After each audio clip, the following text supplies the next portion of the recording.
Welcome to the Folktale Project. This is Dan Scholz.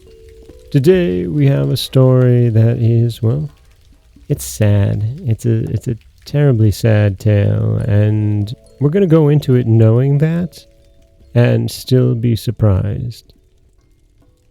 This is The High Cross at Godesberg. If you walk on the high road between Bonn and Godesberg, which is not far distant, you perceive on the left side, shimmering white amid the green woodland, a high pillar crowned with a cross, known as the High Cross. It is a pleasing sight to him who passes by on a bright day, but in the twilight its glaring white, contrasting so sharply with the dark ground, makes a dismal impression on him, which is more enhanced by the legend told about it. The story leads us back to the time when, instead of the grey ruins, a proud stronghold near Godesberg looked down into the wonderful valley of the Rhine. An old knight lived there who was well known far and near for his bravery and generosity.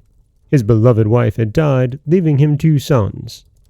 The elder was the very image of his mother in body and mind.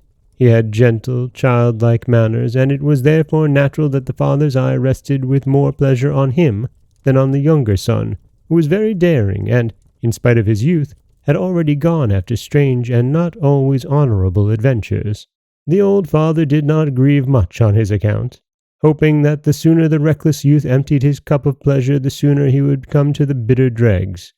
Then, like others, he would surely become more serious, and would yet fulfill the longing desire of his late mother.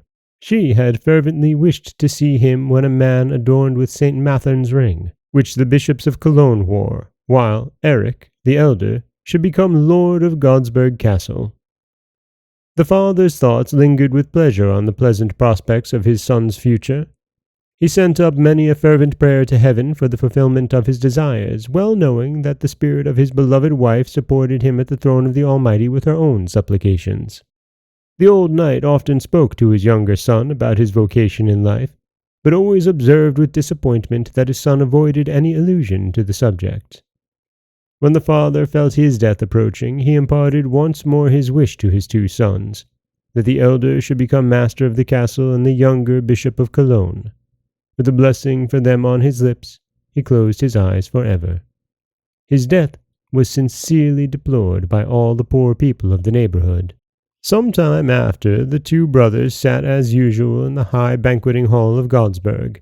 It was a very dismal meal, for they sat opposite to each other, the elder with reproachful looks, the younger with knitted brows.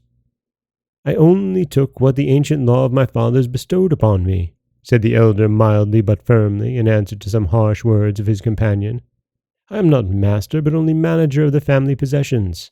All our ancestors whose pictures look down on us in this hall would curse me if I did not take good care of their legacy. But you, my dear brother, will receive a higher gift than a castle. You, the offspring of a noble race, shall become a worthy servant of our Saviour." "Never!"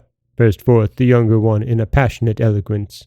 "Never will I bow my neck to an unjust law that compels one to take up arms and another meekly to accept a monk's cassock. If they offered me now a bishop's ring or a cardinal's hat, I would not become a priest. I shall remain a knight." The elder brother listened sorrowfully to this headstrong speech. "May God, whom you blaspheme, enlighten your dark heart. I would willingly share with you whatever I possess, but our Father's will forbids it. Therefore bend your proud neck humbly, and beware of the judgment that will fall on him who despises the will of his dying father." Hunting horns and trumpets sounded through the green forest which extended at that time from the town of Godesberg to the gates of Bonn. This huge wood abounded in noble game. The 2 brothers were indulging together in the pleasures of the chase, as they had done so often in their father's lifetime. Count Eric had gladly accepted his brother's invitation to accompany him. He was only too glad to see how his dark mood had changed in the last few days and given way to greater cheerfulness. It appeared to Lord Eric as if his brother had come to reason, and after all had made up his mind to fulfill their parents' wish. He believed all the more in the happy change when he heard that his brother intended presenting himself to the Archbishop of Cologne in order to deliver a letter of great importance from the late father to him. Count Eric's heart was glad. He roamed joyfully through the forest, and his gladness seemed to increase his good luck in the sport. Several gigantic boars were pierced through by a spear sent from his hand. A deer also met with a similar doom. The younger brother's success, on the contrary, was very meagre. His hand was unsteady, and his whole bearing betrayed restlessness. A strange, subdued fire gleamed in his eyes. While he was following the trail of a mighty boar, Count Eric met him and offered to pursue the animal in his company. They hunted through thorns and thicket, accompanied by the yelping hounds. Suddenly, the foliage rustled, and the boar was seen to break wildly through the bushes. A spear from the younger brother whirred towards the beast, but missed its aim and remained sticking in the bark of an oak. "Your hand is more fit to bless pious Christians," said Count Eric with a smile. "But still fit enough to rid me of an inconvenient brother," muttered the younger brother between his teeth, and tearing his hunting knife rapidly from his belt, he plunged the two-edged steel into his brother's breast. A terrible cry at the same time rang through the forest, and the murderer fled in haste. Two attendants of the Count, who were hunting close by, hearing the cry, came running to see what was the matter, and found Lord Eric lying in his blood, dying. They bent down over him to see if they could help him, but alas, it was too late. The man, mortally wounded, was beyond the reach of human aid. With a last effort he opened his lips and muttered lowly but audibly the words, "My brother," then sank back and closed his eyes forever. The terrible news that the Lord of Godesberg had been foully murdered by his own brother spread swiftly through the country. Mourning again filled the castle on the mountain when they carried the body of the poor slain man to his untimely grave. They buried him in the family vault, next to the recent grave of his father. From that time the castle stood desolate. The next relative of the noble family, who lived in a lovely part of the Rhine near the Palatinate, avoided a place where such an unheard-of crime had been committed. Only an old man kept watch in the empty castle, but even he was soon compelled to leave it. One night, the high tower was struck by lightning and the whole building burnt down. Nothing remained but blackened ruins, looking mournfully on the gay landscape beneath. Years went by after this crime. Nobody heard or saw anything of the murderer. He seemed to have totally disappeared. Some people, however, whispered that on the day of the black deed a man was seen fleeing from the forest of Godesberg. He was pale and ghastly-looking, and darted off, not caring which way he went. It was he who, on the previous day, had fostered in his burning brain the longing desire to take possession of his brother's heritage, and now he was a murderer, and bore Cain's mark on his forehead. The unfortunate youth had rashly contrived this hellish plan to rid himself of his brother and to become Lord of Godesberg. His plan was to kill him while hunting, and then make the people believe that he had aimed at a boar and hit his brother accidentally instead. But when his victim sank down in agony, the knife dropped from his murderer's hand, his courage failed him, and he felt himself driven from the wood as if chased by a demon. After many years had come and gone, a tired wanderer once knocked on the door of the cloister at Heisterbach, which had been erected by St. Benedict's pious disciples in a remote valley of the Seven Mountains. The man who desired admission looked more like a beggar than a pilgrim. His garments hung torn and ragged around his thin body, and his face was deeply furrowed by marks of long and cruel suffering. "Have pity on me," said he in a trembling voice. "I come from the Holy Sepulchre. My feet will bear me no further." The doorkeeper was moved and retired to inform the abbot of the poor man's request. He received permission to bring him in. When the beggar appeared before the abbot, he fell on his knees and renewed his demand for food and rest.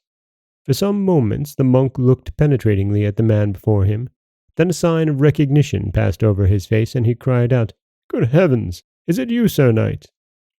The pilgrim trembled, prostrated himself before the abbot, and embraced his knees in overwhelming grief. "Have mercy on me," exclaimed he. "It is I who 20 years ago slew my brother in the forest of Godesberg. During 20 long years I tried to atone for my cursed deed and obtain forgiveness and peace. As a pilgrim I cried for mercy at the grave of him whom I murdered. As a slave of the infidels under the weight of heavy chains I prayed incessantly for God's mercy, but I cannot find peace.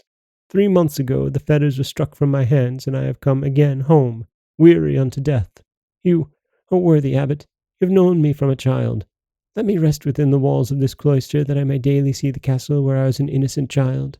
I will pray and do penance until death releases me from my wretched life." The abbot felt intense pity for the unhappy man. He bent down, laid his hands on him, and blessed him. For many years the poor penitent remained in the cloister trying to atone for his crime with fervent prayers and hard penance. At last, God in his grace called him away, and the repenting sinner died hopeful of heaven's forgiveness. The monks buried him in a shady place in their cloister garden. And that is the terribly sad tale of the High Cross at Godesberg. I was going to split this up and make it a two-part tale, but I couldn't end the week on such a sad note. And so, on Friday, we'll have a story that is less sad. This is Dan Scholz for the Folktale Project. Don't forget that you can subscribe to the podcast on Apple Podcasts, Stitcher, Google Play, Overcast, anywhere you like to get your podcasts. You can follow us on Twitter at Folktale Project. You can find us on Auto Radio, TuneIn Radio, iHeartRadio, Spotify, anywhere you like to listen. And you can always head over to folktaleproject.com. You'll find a new story waiting for you every Monday, Wednesday, and Friday. As always, thank you so much for listening.